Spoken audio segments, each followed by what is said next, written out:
Hello, lovely writers. Today we're going to be discussing why you should do an outline for your book and why they are useful outside of academics. Because just based on my own personal experience and talking to other hobbyist writers and actual writers who have self-published, you probably haven't done it outside of school for a while. Or if you're in school, you probably never thought to. Well, if you're a writer, and especially if you're doing like a novel and not an academic work or anything like that, chapters and sorting them out in an outline could save you literal months of work when you're editing the book later. Like, an outline is meant to give your story a chronological order of events, and it helps you break them up chapter by chapter. And then within each of those chapters in your outline, you can break it up even farther. It can get really specific, or you can leave it completely vague. It is entirely up to you. My outlines, for instance, my outlines are not conventional by any means, or by any sense of the word. So mine are basically organized chaos. So what I do with my chapters is I have them split up by chapter, and then I'll have key events that I know I want to happen in that chapter, but as always, it's flexible, you can move it around, doesn't matter. But then I'll have like notes on characters or notes on the event, or sometimes, randomly, an entire scene just thrown into the outline. Because it came to mind, I knew exactly what I wanted to write, I just threw it in the outline. Unconventional. But it works for me. And the conventional outline method may not work for you, and that's fine. It's a process, you just gotta learn what works best for you. We're not gonna cover every single example of an outline in this video because that'd take too long and that's a little difficult to research, so we're just gonna stick with some points that I wanted to make. So, the thing about my outlines is my method of writing has a lot of flexibility in it in terms of how chronological I write. I could start chapter 1, the beginning of the book, and then the next day I'll be like, no, I want to write something that happened in chapter 17. And I'll go write something that happened in chapter 17. Does it make editing a nightmare? Yes. Yes, it does. Do I care? No. Does it work for me? Arguable. Debatable. Heavily debatable. But the traditional use of an outline is to set your story in a chronological order, which that is the bare minimum, and I hit it. Once that's done, you can try separating those events chapter by chapter if you haven't already done that, and then, make them more specified however much you want. The main thing to keep in mind is, what chapters do you want those major plot beats to be in? Because that's going to be important. Now, you can split those up between chapters, like you can leave one chapter off on a cliffhanger, or you could just address one point of the plot beat in one chapter and then another one in the next chapter, and so on and so forth. There really is no set rules that I have come across in my years of writing. It's really just whatever you want, whatever you think flows best. If it works, it works. If it doesn't, your beta reader will tell you. Or you'll pick it up when you edit it. Plus, keep in mind, when you're workshopping the story, you 100% can move stuff around. Nothing in the outline has to stay strictly where it is. You could move something from chapter 19 all the way up to chapter 4 just because you think it flows better in the story. Or you think it would make a bigger impact on the characters or their improvements. You think it would have a bigger impact on the story. That's valid. In fact, I've done that countless times. I have moved an entire section of my outline, I'd say about 5 or 6 chapters in the book, up about 3 chapters, 4 chapters, because it just fit better there. It was a better plot twist when I fit it into there. I also use them to gauge how long each chapter is. You may have noticed in certain books you've read, the chapters are going to be either really, really short or really, really long, but then the rest of the book is just normal length. They could have probably split it up, the really long ones, into 2 chapters if they really wanted to. I'm guessing they felt like it messed with the flow of the book, or they didn't think it was necessary. But if you notice a chapter and an outline's getting a bit long, seeing all of the bullet points go down the pages, seeing the actual length of that, and realizing in your head writing that out is going to be way longer, it can help you figure out, okay, maybe I should break this chapter up into 2. That's probably a better option. Take Lemony Snicket, though, as an example for how much of a shit you could give and how little of a shit you could give. I love that man. I have respect for him. You know what he did in one of his books? Just 2 pages of nothing but blackness.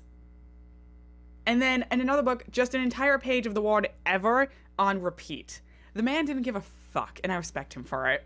Sometimes he would even repeat an entire sentence, like, immediately after itself, just to fuck with you, and frankly, I love that. The man really did not care. Those books are one of a kind. God, they're great. I should read them again.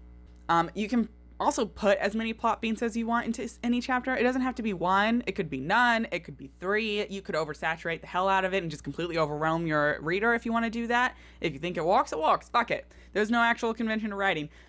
You will hear people say, there are rules to writing. Like, yes. And once you've learned them, you can smash them with a hammer. I will say, trying to choose when to stop a chapter and when to start the next one can be a little confusing. Because sometimes it just isn't walking, the flow is not there, it's not making any sense. Beta readers could save you on that. But really, just think of, if it was a TV show, where would the commercial break be? That is probably a good place to stop your chapter at. I think when script writing, that's probably how they also outline them. Like, when is a commercial break going to hit? Because some of them get timed perfectly. And some of them you can really tell did not take that in consideration at all. For your readers, as just like a breather, a break, a good stopping point, think of it as a commercial break for your reader.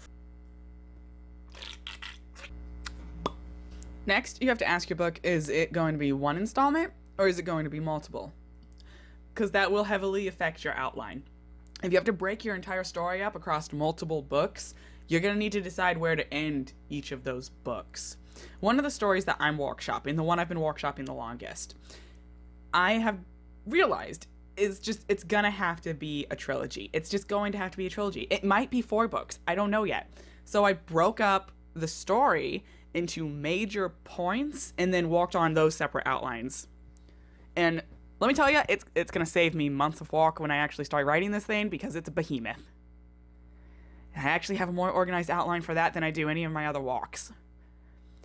I'm putting in the extra effort, okay? That's what I'm saying. When you're writing a series with multiple installments, you probably need to do that. Especially if they're consecutive installments and not like slice of life-ish, one and done kind of installments like Sherlock Holmes was, or like any crime drama, honestly. Murder mystery books are kind of like that. Each one can be totally separate from the last. Again, not every long-form story has to be broken up into multiple books. Gone with the Wind and Aragon are 2 very long stories, and they're not broken up into multiple installments. They're just one really big book. Gone with the Wind's movie was so long that when it originally aired in theaters, you had an intermission. So, when you're actually starting to get into the meat of an outline, here's my advice. Open the document or notebook. Write out the main plot points you know you want to hit. Next, write out the subplots, or the plot points to the subplot that you know you want to hit.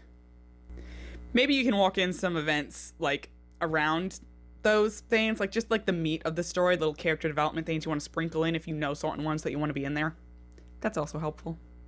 But then you can work on like character development and other connecting pieces, like just sprinkling those around in there to make it more cohesive. The goal is just so that it looks like you have everything together. Now, I typically do this digitally on a Microsoft Word file just because it's easier for me to organize it.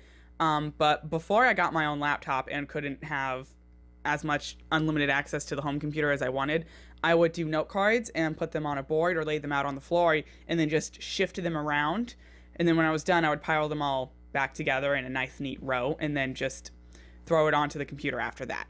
If doing it visually like that, laying everything out on the floor works better for you, by all means, more power to you. You might want to take a picture of it when you're done, in case you have a pet that's going to ruin it, or you're going to step on it, or a gust of wind's going to send everything flying. If that's going to happen, I suggest getting a cork board and using note cards instead. But especially when I was doing academic paperwork in school, I would do the note card method. But when I'm working on my stories, now that I have a laptop, I just do it by Microsoft Word. It's easier to use. I can shift everything around. Granted, it's not as easy to use on some cases. For instance, when I'm doing it on Microsoft Word and I have to cut something out and then move it, sometimes it's a little hard for me to find where I need to move it because I'm just stuck scrolling up and down the document trying to find the actual sequence I need. Whereas if I had just been doing the note card method, I could have just plucked them both up and moved them. And I'm done. And I just want to stress, when you're workshopping your walk, you can add and remove and shuffle as many things as you need to in the outline. There is really no reason why you can't. Even if you end up scrapping a vast majority of your story, so long as you know the things that you want to be in there to have it make sense are there, you're golden, okay? You can scrap the story as many times as you want. The one that I've been working on for like 20 years, oh my God, it's been almost 20 years. At this point, Jesus Christ. The one I've been working on, I have scrapped or redone no less than 4 or 5 times. It's a process. Sometimes it's a lengthy process, but it's one you'll get through. And having an outline helps with that. And yes, I did completely redo the outline every single time. There's pain in my eyes from that, but it's worth it because the story is much better with it. And frankly, rearranging events like that, even if it took me a couple of tries, it gave me a better product. I also want to leave off on this. If you have to redo an outline multiple times in order for it to make sense, you're not bad at writing. It's a learning process. You're learning what works best for you. You're learning what kind of organization works best for you. And outlines aren't really easy. A lot of people struggle with them. I'm not sure what it is about them that is so hard, but I think you get it in your head that it has to be a strict line of events. It doesn't have to be a strict line of events. Just break through that thought. You can scrap it as many times as you want. You can rearrange it as many times as you want. If you have it set and the one way you have it set is how you know it's going to work, then more power to you. If it ends up just being the best way for it to work, more power to you. Writing's a flexible art. Embrace that. Well, that's going to do it for me today. I'm probably going to record the next one. Go ahead and do that because I have the script written out. So I will see you all next time when I can have these things edited. And hopefully I will not get a second mass snowstorm that goes across the entire continental US. As much as I enjoyed the 2 days home, I did not enjoy the threat of being snowed in. Well, I will see you next time.